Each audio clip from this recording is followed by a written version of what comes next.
அந்த ரப், அவனுடைய நேசம், அவனுடைய முஹப்பத், அதோடு இந்த கல்பு திளைக்க வேண்டும்.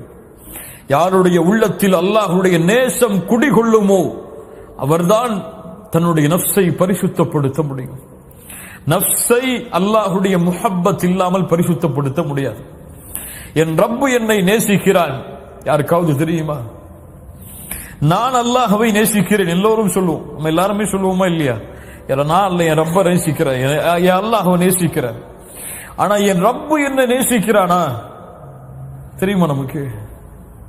என் ரப்பு என் மேல இந்த நிலையில் நான் பொருந்தி கொண்டுதான் இருக்கானா? என் மனைவிக்கு தெரியும் நான் யாருன்னு சொல்லி, என் பிள்ளைகளுக்கு தெரியும் நான் யாருன்னு சொல்லி. அல்லது என் மனைவிக்கு நான் மிக முஹப்பத்துள்ள ஒரு மனிதன், என்னுடைய பிள்ளைகளுக்கு ஒரு முஹப்பத்துள்ள ஒரு மனிதன், என் நண்பர்களுக்கு முஹப்பத்துள்ள ஒரு மனிதன். என் ரப்புக்கு நான் யாரு?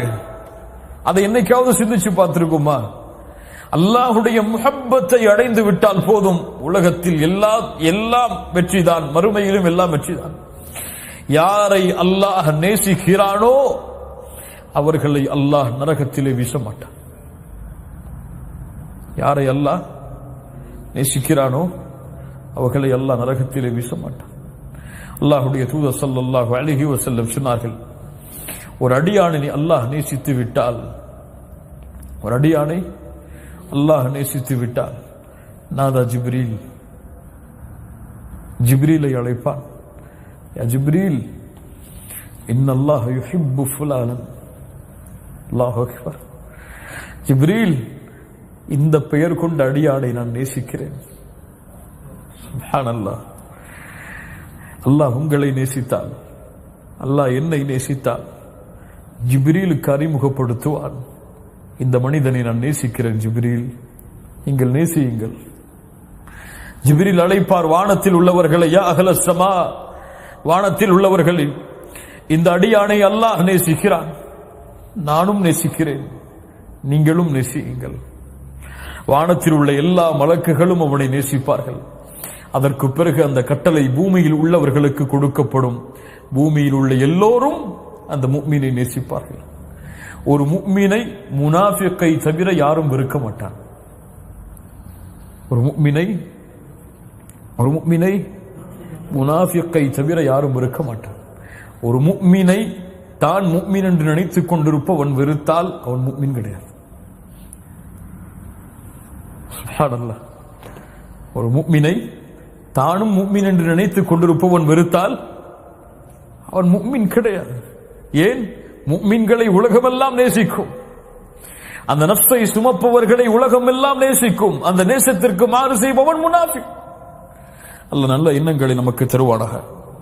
கண்ணியத்துக்குரியவர்களே, அல்லாஹ் ரப்புல் ஆலமீன் அவனுடைய நேசம், அவன் என் மீது வைத்திருக்கக்கூடிய நேசம், அவன் என் மீது வைத்திருக்கக்கூடிய பாசம், அதை அளக்க முடியுமா? அதை வார்த்தைகளால் சொல்ல முடியுமா? அல்லாஹ் குர்ஆனிலே யா இபாதி என்று அழைக்கிறான். முஃமின்களை என்ன அழைக்கிறான்? யா இபாதி. யாரை மட்டும் அழைக்கவில்லை, யாரை மட்டும் அழைக்கவில்லை, நஃப்ஸுல் முத்மஇன்னாவை அடைந்தவர்களை மட்டும் அல்லாஹ் அழைக்கவில்லை, நஃப்ஸுல் லவ்வாமாவை அடைந்தவர்களை மட்டும் அழைக்கவில்லை. அந்த ரப்புடைய நேசம் பரவியது நஃப்ஸுல் அம்மாராவையும் கொண்டவர்களையும் அல்லாஹ் அழைக்கிறான். யா இபாதி. சுப்ஹானல்லாஹ். குல் யா இபாதியல்லதீன அஸ்ரஃபூ அலா அன்ஃபுஸிஹிம். தங்கள் நஃப்ஸுக்கு அநீதம் இழைத்த என் அடியார்களே. சுப்ஹானல்லாஹ். வரம்பு மீறி பாவம் செய்து நஃப்ஸுக்கு அநீதம் இழைத்த என் அடியார்களே. யா இபாதி, யா இபாதி. என்ன செய்ய வருகிறீர்கள்? என்ன சொல்ல வருகிறான் அல்லாஹ்? அநீதம் இழைத்து விட்டீர்கள், தண்டனையை கொடுப்பேன் என்று சொன்னானா? அநீதம் இழைத்து விட்டீர்கள், நரகத்தை அஞ்சிக் கொள்ளுங்கள் என்று சொன்னானா? என்ன சொன்னான்? என்ன சொன்னான்? லா தக்னது மிர் ரஹ்மத்தில்லாஹ். அந்த ரஹ்மானுடைய ரஹ்மத்தில் நம்பிக்கை இழந்து விடாதே. சுப்ஹானல்லாஹ். யா இபாதி லா தக்னது மிர் ரஹ்மத்தில்லாஹ். நீ எவ்வளவு பாவம் செய்தாலும் சரி, எவ்வளவு குற்றம் செய்தாலும் சரி, ஜினா செய்தாயா பரவாயில்லை, கொலை செய்தாயா பரவாயில்லை, லா தக்னது மிர் ரஹ்மத்தில்லாஹ். உனக்கு தொண்டை குழியை அடைக்கும் வரை தவணை இருக்கிறது. ஏன்? அல்லாஹ்வுக்கு இணை வைத்து விட்டாயா? அல்லாஹ்வையே மறுத்து விட்டாயா, அல்லாஹ்வை எதிர்த்து விட்டாயா, பரவாயில்லை, மரணத்திற்கு முன்னால் திரும்ப வேண்டுமா? லா தக்னது மின் ரஹ்மத்தில்லாஹ், அல்லாஹ்வுடைய அருளில் நம்பிக்கை இழக்காதே. ஏன்? இன்னல்லாஹ யக்ஃபிரு ذுனூப ஜமீஆ, இன்னல்லாஹ யக்ஃபிரு ذுனூப ஜமீஆ, எல்லா பாவங்களையும் அல்லாஹ் மன்னிக்க காத்துக் கொண்டிருக்கிறான். அல்லாஹ்வுடைய தூதர் ஸல்லல்லாஹு அலைஹி வஸல்லம் சொன்னார்கள், அல்லாஹ் பகலிலே கரத்தை விரித்து வைத்திருக்கிறான், இரவிலே பாவம் செய்தவர்களை மன்னிப்பதற்காக. அல்லாஹ் இரவிலே கரத்தை விரித்து வைத்திருக்கிறான், பகலிலே பாவம் செய்பவர்களை மன்னிப்பதற்காக. அல்லாஹ்விடத்திலே மலக்கு கேட்பார், யா அல்லாஹ், இந்த அடியான் இந்த பாவத்தை செய்கிறான், எழுதவா? இல்லை, அவகாசம் கொடு, அவன் தௌபா செய்யும் வரை. அவன் அந்த பாவம் எழுதப்படுவதற்கு முன்னால் தௌபா செய்து விட்டால் அந்த பாவம் எழுதப்படாது அல்லாஹ்விடத்திலே. அல்லாஹ்வுடைய கருணையை உணர்ந்துங்கள், உள்ளத்திற்கு உணர வையுங்கள் முஃமின்களே. அல்லாஹ் அவ்வளவு கருணை உடையவன், எதையும் அல்லாஹ் மன்னித்து விடுவான் அவன் நாடினால். அவன் விரும்பினால் எதையும் மன்னிப்பான். உங்களுக்கெல்லாம் தெரியும், ஒரு மனிதர் தான் மரணிக்கும் பொழுது தன் பிள்ளைகளை அழைத்து சொன்னார். என்ன சொன்னார்? என்னை எரித்து விடுங்கள், எரித்து பாதையை கடலிலே கரையுங்கள், பாதையை நிலத்திலே கரையுங்கள். அல்லாஹ் என்னை உயிர் கொடுத்து எழுப்பி விட்டால் என்னை அதிகமாக தண்டித்து விடுவான். இந்த ஹதீஸை பலர் சரியான முறையில் புரிந்தால் ஒரு உண்மையை புரிந்து கொள்ளலாம். எம்முடைய முன்னாள் அறிஞர்கள் அதை விளக்கி சொல்லுகிறார்கள். இவர் செய்தது என்ன தெரியுமா? அல் குஃபுர். என்ன குஃபுர்? அல்லாஹ் என்னை உயிர் கொடுத்து எழுப்புவான், எழுப்ப மாட்டான் என்று நினைப்பவன் யார்? யார் அவன்? காஃபிர். அல்லாஹ் எழுப்புவான் என்ற தன்மையில் இவன் ஜாஹிலாக இருந்தால், அறியாதவனாக இருந்தான், அல்லது அறிந்தும் அந்த நேரத்தில் அதை அவன் மறந்து விடுகிறான். அல் குஃப்ரு பில் ஜஹல். இவனை அல்லாஹ் உயிர் கொடுத்து எழுப்பினான். லிம்ம ஃபஅல்த ஹாதா யா அப்தி, என் அடியானை ஏன் இப்படி செய்தாய்? ஒரே வார்த்தை தான் சொன்னார் அவர், மகாஃபத்துக யா ரப். பயம் செய்ய வச்சிருச்சு ரப்பே, உன் பயம்.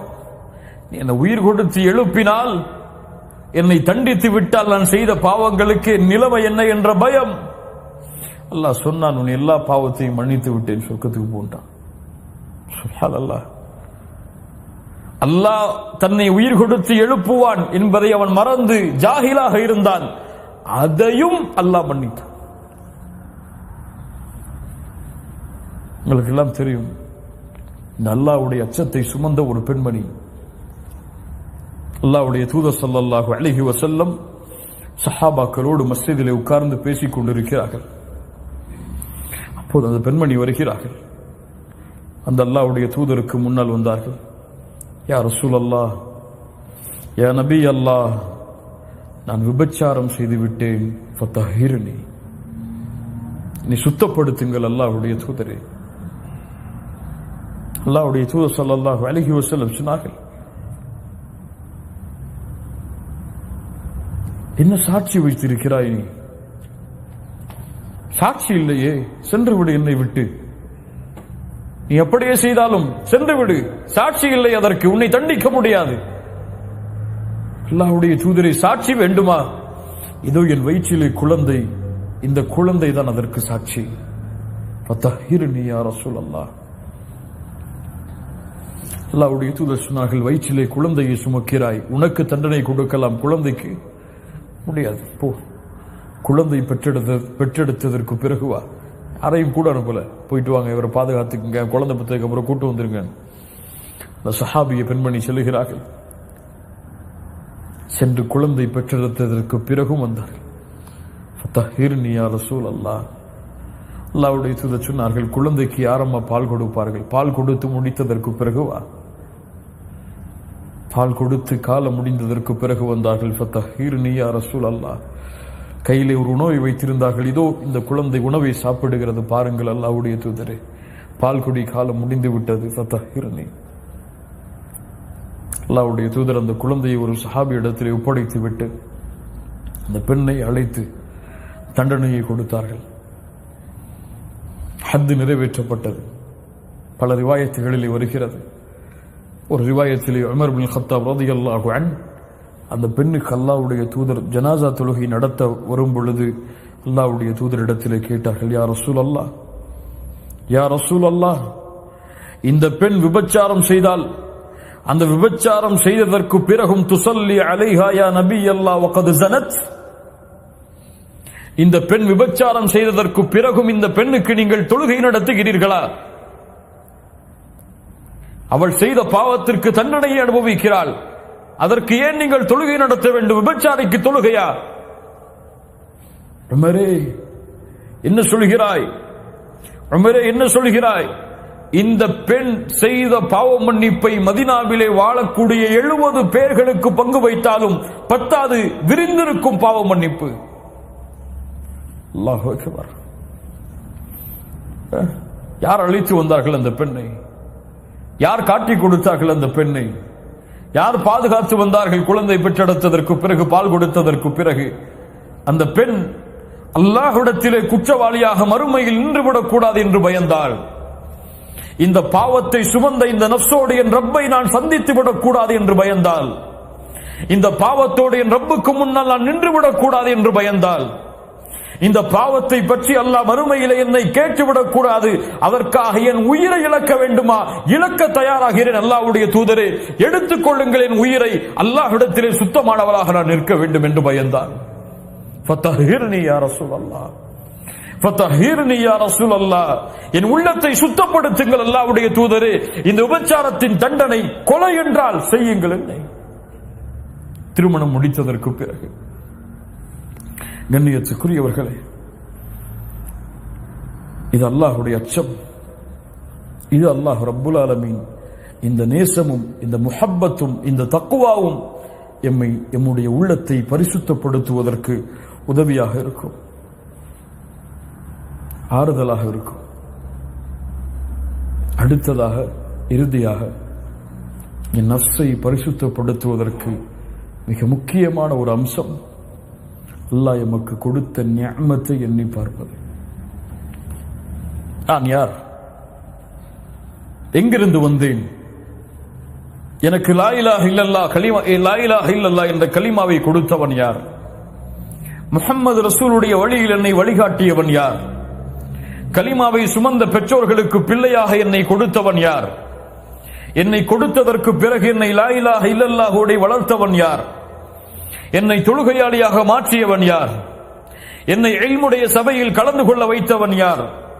எமக்கு இல்மை கற்றுக் கொடுப்பதற்கு ஒருவரை நியமித்தவன் யார்? அல்லாஹுவை பற்றி பேசுவதற்கு எமக்கு நாவுக்கு சக்தி கொடுத்தவன் யார்? யார் அவன்?